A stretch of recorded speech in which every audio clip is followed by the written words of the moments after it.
미국의 상호 관세 부과에 따라 전체 수출량의 60%를 미국으로 수출하는 나주 배도 관세 부과로 인한 가격 상승과 소비 감소 등의 우려가 커지고 있습니다.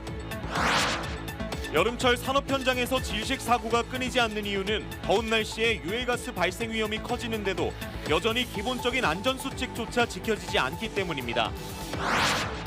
민주당의 새로운 당대표가 취임해 호남특위까지 만들었지만 각종 여론조사에서 지지율이 하락한 것으로 나타나면서 호남 민심 구애를 이어오는 것과 정반대 결과가 나오고 있습니다. 전통의 재해석과 재료의 확장이라는 컨셉으로 목포와 해남, 진도를 중심으로 63일 동안 열리는 2025 전남국제 수목 비엔날레가 막바지 개막 준비에 한창입니다. 여러분 안녕하십니까? KBC 8시 뉴스 시작합니다. 미국의 상호 관세 부과에 따라 직격탄을 맞게 된 건 철강이나 자동차뿐만이 아닙니다. 전체 수출량의 60%를 미국으로 수출하는 나주 배도 타격이 불가피한데요. 관세 부과로 가격이 상승하면 소비량이 감소하고 수출량도 따라 감소할 수밖에 없어 농가의 우려가 커지고 있습니다. 정경원 기자입니다.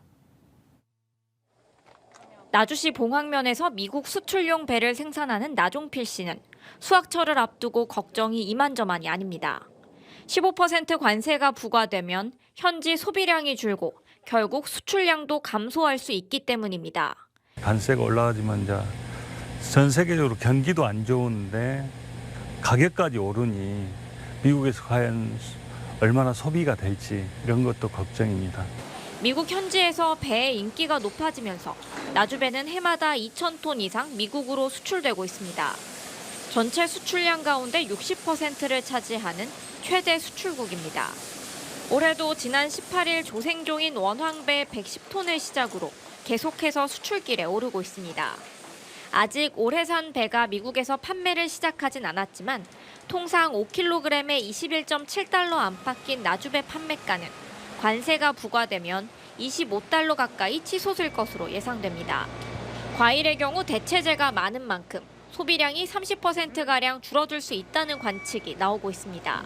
수출 물량이 줄면서 수출용 배가 내수 시장에 풀린다면 국내 시장에 배가 과잉 공급될 수 있다는 우려도 제기됩니다. 미국뿐만이 아니라 여러 다른 나라로 수출국을 좀 다변화해서 미국이 좀 어려웠을 때 다른 지역 또 다른 해외로 좀 할 수 있는 지역들을 계속해서 개척해 나가려고 노력하고 있습니다. 중국산 저가배의 공세로 어려움을 겪고 있는 나주배 수출 농가들이 이번에는 생각지도 못한 미국의 상호 관세 부과로 또 한 번 고비를 맞게 됐습니다. KBC 정경원입니다. 여름철 밀폐 공간에서의 질식 사고가 끊이지 않고 있습니다. 더운 날씨에 유해가스 발생 위험이 커지는데 현장에서는 여전히 기본적인 안전수칙조차 지켜지지 않고 있습니다. 김민아 기자입니다. 이번 여름 전남 지역 산업 현장에서만 질식 사고가 3차례 발생했습니다. 지난 6월 27일 여수의 한 식품 가공 공장 정화조에서는 작업하던 남성 2명이 황화수소에 질식해 모두 숨졌습니다. 지난 20일 새벽에는 나주의 한 사료 공장에서 밀폐된 분쇄기를 점검하던 직원 2명이 질식해 쓰러졌습니다. 이날은 새벽에도 기온이 25도까지 올랐는데 더운 여름철에는 질식사고 위험이 더욱더 커집니다. 기온이 높을수록 밀폐 공간 내부의 부패 속도가 빨라 유해가스가 더 쉽게 발생하기 때문입니다. 쓰러진 직원 2명 중 1명은 의식을 되찾았으나 다른 1명은 아직 중태입니다. 어제 오후에도 순천의 한 레미콘 공장에서 막힌 탱크를 뚫던 노동자 3명이 질식해 2명이 숨졌고 1명은 중태입니다. 사고 원인은 보호장비 미착용과 같은 기본안전수칙 위반입니다. 여수와 순천 사고 때도 작업자들은 산소 마스크와 같은 안전장비를 착용하지 않은 것으로 알려졌습니다. 특히 동료를 구하러 보호장비 없이 사고 현장에 들어가면 더 큰 참사로 이어질 수 있습니다. 얼른 그 사람 구해야 되겠다는 그런 생각으로 자기도 아무 보호장비 없이 들어가면 똑같은 사고가 발생하거든요.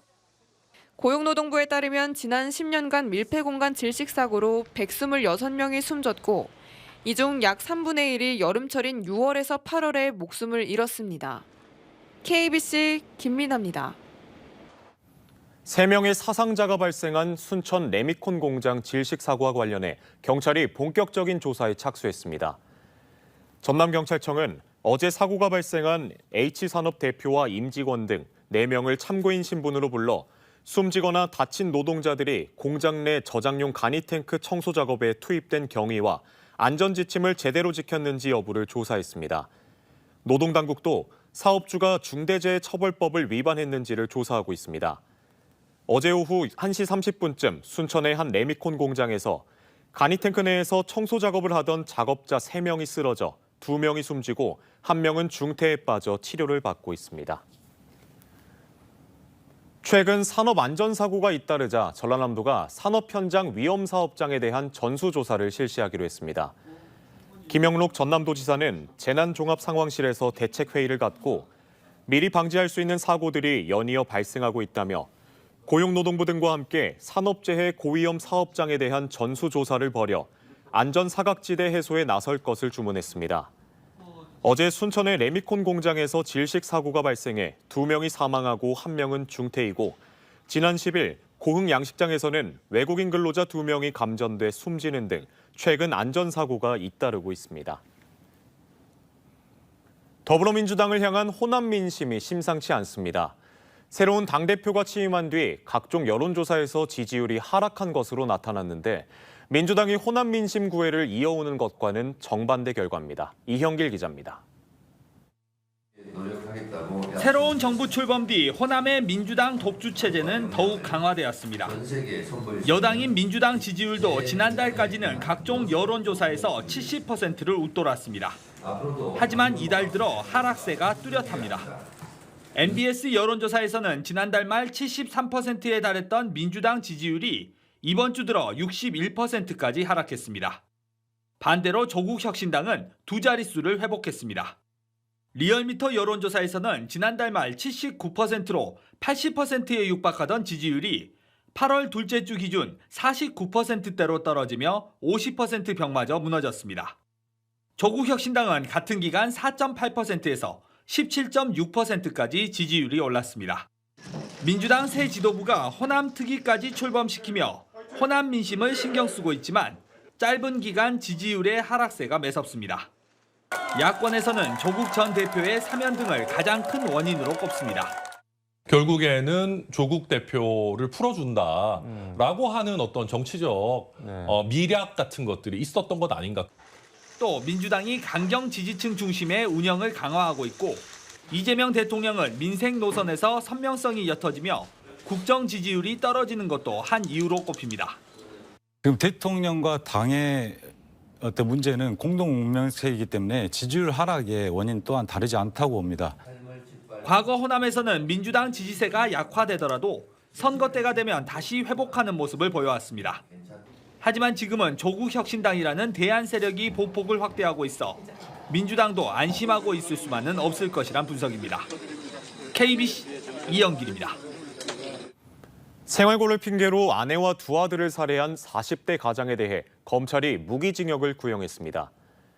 광주지검은 오늘 광주지법 12형사부 심리로 열린 A씨의 살인 혐의 사건 결심 공판에서 비정하고 무책임한 피고인을 사회에서 격리해야 한다고 무기징역을 구형했습니다. A씨는 지난 6월 1일 새벽 진도군 항구에서 아내와 고등학생 2아들을 태운 승용차를 몰고 바다로 돌진해 처자식 3명을 숨지게 한 뒤 홀로 탈출한 혐의로 기소됐습니다. 광주 AI 2단계 사업의 예비 타당성 조사 면제가 최종 확정됐습니다. 광주광역시는 지난 18일 이재명 대통령 주재로 국무회의에서 의결된 광주 AI 2단계 사업이 오늘 과기정통부 심의를 통과하면서 예타 면제 사업으로 최종 확정됐다고 밝혔습니다. 데이터 센터 구축을 중심으로 한 1단계 사업에 이어 2단계 사업은 내년부터 5년간 6천억 원의 예산이 투입돼 기업들의 실증 사업 등을 돕는 인프라 구축이 진행됩니다. 전통의 재해석과 재료의 확장이라는 컨셉으로 기획된 2025 전남국제 수묵비엔날레의 막바지 개막 준비가 한창입니다. 목포와 해남, 진도를 중심으로 63일 동안 열리는 제4회 국제 수묵비엔날레 어떻게 준비되고 무엇이 달라졌는지 고익수 기자가 소개합니다. 2025 전남국제 수묵비엔날레 주전 시간인 목포문화예술회관. 작품 설치 준비가 한창인 한켠에 페르시아 문자를 그림처럼 배열한 작품이 눈길을 끕니다. 이란 출신 작가가 전시공간 전체를 소재로 수묵의 멋을 현대적 감각으로 표현해내고 있습니다. 목포의 현장성을 살려서 공간 자체가 작품이 될 수 있도록 조율을 했습니다. 이 작업 과정도 기록으로 남겨가지고 관람객분들에게 좀 보여드리려고 해요. 목포 실내체육관이 초대형 작품을 담아내는 새로운 전시 공간으로 변신했습니다. 전시될 작품에 맞춰 전시 공간을 연출한 첫 시도로 이번 전남국제수묵 비엔날레의 주요 관전 포인트입니다. 예, 이곳 공간은 아무것도 없는 공간이기 때문에 작품이라든가 감독님의 기획 의도에 따라서 어떤 공간으로도 창출이 가능하다는 장점이 있습니다. 한약 봉지를 소재로 탄생한 입체형 수묵 조형물, 투명한 유리를 활용한 움직이는 드로잉, 현대 소비 자본주의를 상징하는 기업을 신으로 표현한 불교풍의 깃발은 유명 제품을 찾아내는 재미까지 안겨줍니다. 그러니까 이 작품을 보고 나서 다시 자신의 일상으로 돌아갔을 때 모든 물체들을 다시 한번 바라보고 새로운 마음으로 바라보고 사랑해보자. 이 밖에 공제 윤두서의 세마도가 321년 만에 처음으로 일반에 공개되는 등 전통과 현대를 아우르는 80여 명의 작가들의 수묵 작품이 개막을 기다리고 있습니다. 목포와 해남 진도 6개 전시관을 중심으로 63일 동안 열리는 2025 전남국제수묵 비엔날레. 세계 수묵의 유형과 흐름을 담아낼 창의적인 작품들을 대할 날이 일주일 앞으로 성큼 다가왔습니다. KBC 고익수입니다. 전남문화재단은 오늘 전남도청에서 HD 현대사무와 2025 전남국제수묵비엔날레 입장권 구매 약정을 체결했습니다.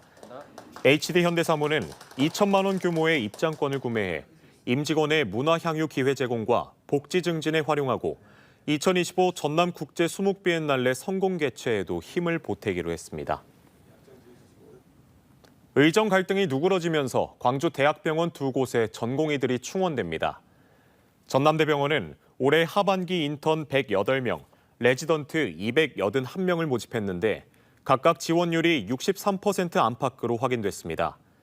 조선대병원은 인턴 35명, 레지던트 124명 등 159명을 모집했고 지원율은 약 76%로 잠정 집계됐습니다. 여수 남해 해저터널 공사를 주도하는 부산지방국토관리청의 안이한 행정처리로 해저터널의 조기 개통이 무산됐습니다. 감사원은 여수 남해 간 해저터널 공사와 관련해 부산지방국토관리청이 시공사의 제안과 달리 실시 설계 계약 과정에서 공사 단축 계획을 삭제했고 그 결과 개통 시점이 약 1년 가까이 늦춰졌다며 당초 계획대로 설계 공사를 진행하라고 주문했습니다. 여수 남해 해저터널은 여수 신덕과 남해 서면까지 7.31km 구간을 해저터널로 연결하는 사업으로 총 사업비 6천억 원의 예산이 투입돼 오는 2031년 말 개통 예정입니다. 이달 초 집중호우 피해를 입은 한평 천지 전통시장에서 구매 금액에 따라 온누리 상품권을 환급받을 수 있는 행사가 개최됩니다. 농림축산식품부와 한국농수산식품유통공사는 집중호우 피해로 인해 다른 전통시장에서 진행된 환급 행사를 열지 못한 한평 천지 전통시장에서 오는 27일까지 별도의 환급 행사를 진행합니다. 행사 기간 한평 천지 전통시장에서 국산 농축산물을 34,000원 이상 구매한 뒤 영수증을 환급부스에 제출하면 구매 금액에 따라 최대 2만 원의 온누리 상품권을 지급받을 수 있습니다. 정치철학자 황태현 동국대 명예교수가 50년 학문 연구를 집대성한 87번째 저서 정의국가에서 인의국가로의 출판 기념회를 열었습니다. 황태현 교수는 인류가 정의의 이름으로 전쟁을 벌여 수많은 사람의 목숨을 빼앗았다며 이제는 사랑과 인정에 기반한 국가로 전환해야 한다고 강조했습니다.